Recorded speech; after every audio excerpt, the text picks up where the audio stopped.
Hello friends. आज हम लोग पढ़ने वाले हैं ग्रामर का एक टॉपिक जिसका नाम है डिटर्मिनर्स। आज हम लोग कुछ खास विशेष डिटर्मिनर्स का यूज देखेंगे और उनमें किस प्रकार से अंतर होता है वो सब लोग हम जानेंगे। फिर भी एक बार फिर से रिवीजन करते हुए मैं बता देता हूं, डिटर्मिनर्स कुछ ऐसे शब्द हैं जो व्यक्ति या वस्तु के पहले या किसी नाउन के पहले काम में लिए जाते हैं, उसको स्पेसिफिक या जनरल बनाने के लिए। चलिए करते हैं आज के वीडियो की शुरुआत। पहले दो शब्द हैं वो है मैनी और मच। मैनी का यूज हम लोग करते हैं खास तौर से नंबर्स के लिए, जिन चीजों को हम लोग काउंट कर सकते हैं। जैसे many people believe that technology is the best thing to happen to us. अब यहाँ पे पीपल है, पीपल को हम लोग क्या कर सकते हैं, गिन सकते हैं, काउंट कर सकते हैं, इसलिए हम लोगों ने इसके साथ में काय का प्रयोग किया है, मैनी का प्रयोग किया है दोस्तों। उसी के साथ में अब देखते हैं एक उदाहरण और। Much, much is always use before uncountable nouns, और काय को डिनोट करता है क्वांटिटी को। जिन नाउन्स को हम लोग गिन नहीं सकते उनके साथ में हम लोग काय का प्रयोग करेंगे, मच का प्रयोग करेंगे। और क्या होगा, ये क्वांटिटी को बताएगा, मात्रा को बताएगा। There is not much water left in the tank. यहाँ पानी की बात हो रही है, तो पानी की जो बात हो रही है तो काय का प्रयोग हो गया, मच का। तो हमने जान लिया है मच और मैनी का प्रयोग। मैनी का प्रयोग होगा काउंटेबल के लिए और मच का प्रयोग होगा अनकाउंटेबल के लिए। दोस्तों इस बात का बहुत विशेष तौर से आपको ध्यान रखना है। आगे आ जाता है लिटिल, ए लिटिल और द लिटिल। दोस्तों ये तीनों शब्द काफी मिलते जुलते हैं, आपको ये ध्यान रखना है इन तीनों में, परंतु बहुत बड़ा अंतर है। लिटिल का यूज जो हम लोग करते हैं वो हमेशा हम लोग अनकाउंटेबल के लिए करते हैं, जिसे हम काउंट नहीं कर सकते। तो देखिए लिटिल का जो यूज होता है वो हमेशा नेगेटिव सेंस में होता है। लिटिल का मतलब है बिल्कुल नकारात्मक, बिल्कुल जीरो आप लोग मान सकते हैं। जैसे मैंने बोला he has little interest in sports, उसका स्पोर्ट्स में कोई इंटरेस्ट नहीं है। दुनिया भर के स्पोर्ट्स है, ये है वो है, लेकिन उसका किसी भी प्रकार के स्पोर्ट्स में कोई भी इंटरेस्ट नहीं है। मैं फिर बता रहा हूं, लिटिल का प्रयोग हमें नकारात्मक वाक्यों में ही करना है। लगता है लिटिल का मतलब कुछ है, परंतु लिटिल का मतलब होता है न के बराबर। आगे है ए लिटिल। ए लिटिल का मतलब होता है कुछ। जैसे मैंने आपके सामने वाक्य रखा, give me a little sugar, मुझे थोड़ी शुगर दीजिए। यहाँ पे शुगर थोड़ी मात्रा में है, इसलिए क्या हो गया, ए लिटिल। फिर जान लीजिए लिटिल नेगेटिव में, ए लिटिल आ जाएगा पॉजिटिव सेंस के अंदर। उसके बाद में होता है द लिटिल। दोस्तों द लिटिल का विशेष प्रयोग ये है, द लिटिल का मतलब भी होता तो थोड़ा ही है, परंतु थोड़ा होने के बावजूद भी जितना थोड़ा बहुत आपके पास है वो सारा इसमें काउंट हो जाएगा।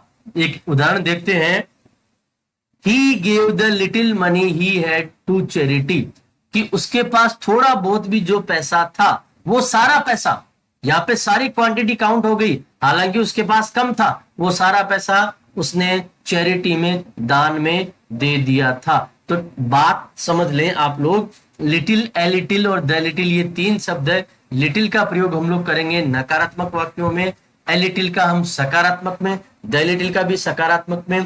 ए लिटिल का मतलब थोड़ा बहुत होता है और द लिटिल का मतलब दोस्तों होता है कि जहां पे हम लोग जितनी भी मात्रा है, हालांकि थोड़ी मात्रा है, परंतु उस संपूर्ण मात्रा का हम लोग प्रयोग कर रहे हैं, वहां पे हम लोग द लिटिल का प्रयोग करेंगे। चलिए आगे करते हैं ईच और एवरी का प्रयोग। ईच का हम लोग इस्तेमाल करेंगे जब क्या होता है, कुछ ग्रुप या समूह जो होता है उनको हम आसानी से काउंट कर सकते हैं, उनमें से किसी एक के बारे में हम या प्रत्येक के बारे में हम लोग बात करते हैं। जैसे ऐसे वाक्यों में हमेशा सिंगुलर क्रिया का प्रयोग किया जाएगा, ईच पर्सन गोट हिज शेयर। जितने भी व्यक्ति हैं, दो तीन, उनमें से प्रत्येक व्यक्ति को अपना हिस्सा मिल गया। तो यहाँ पे लिमिटेड लोगों के लिए बात होती है, यहाँ पे संख्या गिन सकते हैं।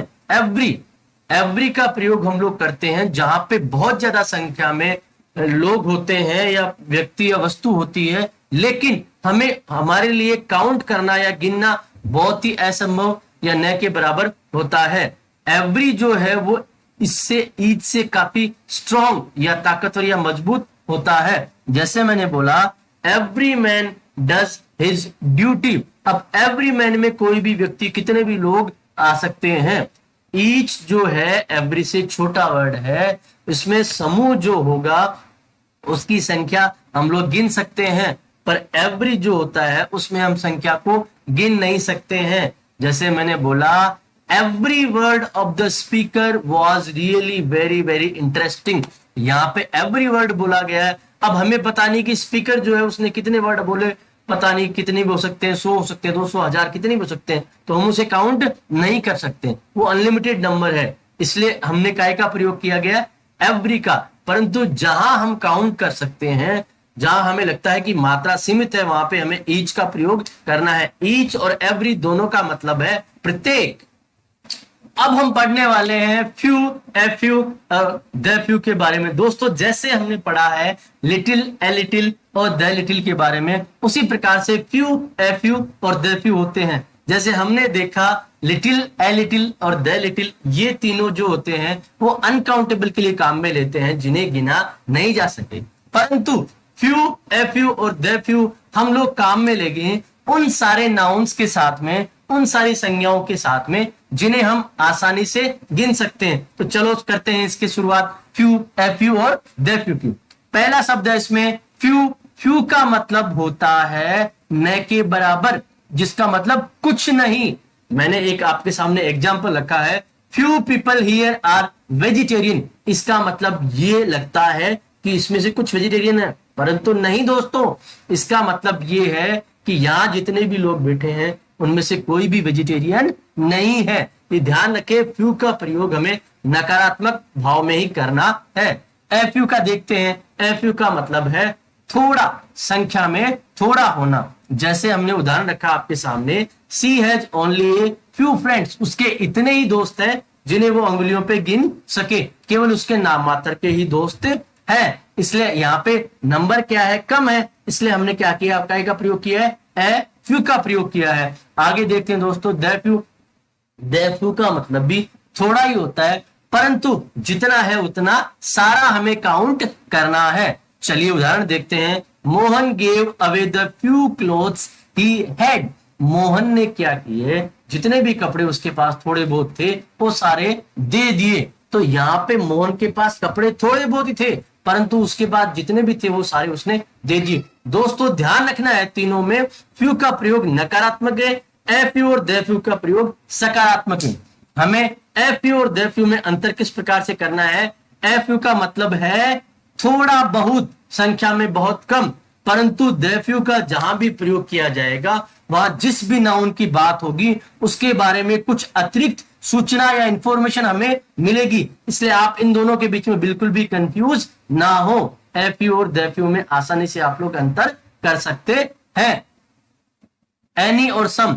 एनी का प्रयोग हम लोग करते हैं प्रश्नवाचक वाक्यों में या नकारात्मक वाक्यों में। ध्यान रखिए दोस्तों, जब भी कोई प्रश्नवाचक या नकारात्मक वाक्य हो वहां एनी का प्रयोग होगा। जैसे do you have any books, क्या तुम्हारे पास कुछ किताबें हैं। उसी प्रकार से सम, सम का प्रयोग हम लोग करेंगे पॉजिटिव यानी सकारात्मक वाक्यों में। जैसे here are some books. Any और सम दोनों हमेशा समूह के रूप में काम में लिए जाते हैं, ध्यान रखना है। एनी और सम साथ में आते हैं, तो एनी का प्रयोग नकारात्मक में और प्रश्नवाचक में, और सम का प्रयोग सकारात्मक वाक्यों में हमें करना है। सम का प्रयोग कई बार पोलाइट रिक्वेस्ट, विनम्र निवेदन के लिए भी किया जाता है। ये बात भी आपको ध्यान रखनी है। आइदर और नाइदर, दोस्तों इन्हें ईदर और नीदर भी कहा जाता है। इसका प्रयोग होता है, ईदर का मतलब होता है, आइदर का मतलब होता है दो में से कोई भी एक। You can pick up either of the boxes. दो बॉक्सेज मैं तुम्हारे सामने रख रहा हूं, उनमें से तुम कोई भी एक चुन सकते हो। नाइदर या नीदर। नीदर का प्रयोग होता है जस्ट आइदर का ये उल्टा होता है। इसका मतलब ये है कि आप दोनों में से कोई भी नहीं चुन सकते। जैसे ही belongs to neither the ruling party nor the opposition, कि ना ही तो वो रूलिंग पार्टी से जुड़ा हुआ है ना ही वो अपोजिशन से जुड़ा हुआ है। तो फिर बता रहा हूं, आइदर का मतलब दोनों में से कोई एक, और नाइदर का मतलब ना तो ये और ना वो, ये दोनों शब्द एक दूसरे के बिल्कुल अपोजिट हैं। अब हम लोग यूज करते हैं दिस दैट का। दिस और दैट का हम लोग प्रयोग करते हैं किसी व्यक्ति या वस्तु को पॉइंट आउट करने के लिए। जैसे मैंने बोला can you lend me this pen, क्या तुम मुझे ये पेन दे सकते हो। इज दैट कार योर्स, क्या वह तुम्हारी कार है। तो दिस और दैट का हम लोग प्रयोग यहाँ पे कर लिया। और उसी प्रकार से दीज और दोज, दीज और दोज का हम लोग प्रयोग करेंगे किसी व्यक्तियों को या वस्तुओं को इंडिकेट करने के लिए, उनकी तरफ संकेत इशारा करने के लिए। जैसे मैंने बोला these machines are imported from America, ये मशीन्स कहां से मंगाई गई है, इंपोर्ट कहां से की गई है, अमेरिका से। आर दोज बुक्स न्यू, क्या ये बुक्स नहीं है। दोस्तों जान लीजिए दिस और दैट हम लोग ने यूज किया सिंगुलर और दीज और दोज दोनों हो गए प्लूरल। तो ये बात आपको अवश्य ध्यान रखनी है, सिंगुलर और प्लूरल वाली। अब आता है व्हाट, विच और हुज। इन तीनों का प्रयोग हम लोग करते हैं साधारण रूप से प्रश्न पूछने के लिए। देखिए हमारे सामने उदाहरण है what time will we reach, हम किस समय पहुंचेंगे। उसी प्रकार से दूसरा वाक्य है which city is your favourite, तुम्हारी कौन सी सिटी फेवरेट है। उसने कहा दुबई। तीसरा है हुज पेन्स आर दीज, ये पेन्स किसके हैं। तो ये भी आपके सामने वाक्य दिया गया है। तीनों जो शब्द काम में लिए गए हैं, डिटरमिनर्स जो काम में लिए गए हैं, ये प्रश्न पूछने के लिए काम में लिए जाते हैं। उसके आगे आ गया my, your, his, her, its, their are, ये दिखाते हैं पोजीशन, ऑनरशिप या स्वामित्व दिखाते हैं, किसी प्रकार का हमारा मालिकाना हक होना इन शब्दों के साथ दिखाया जाता है। जैसे दोज आर ओवर प्लांट्स, ये प्लांट्स हमारे हैं। इज शी योर सिस्टर, क्या वह तुम्हारी बहन है। तो इन दोनों में हमने क्या दिखाया, स्वामित्व की भावना दिखाई, इसलिए इसमें क्या हो गया है, इसमें हमने क्या कर लिया है, डिटरमिनर का प्रयोग कर लिया है। तो दोस्तों ये सारे जो शब्द हैं my, your, his, her, its, their और, ये हमें स्वामित्व या पोजीशन दिखाते हैं।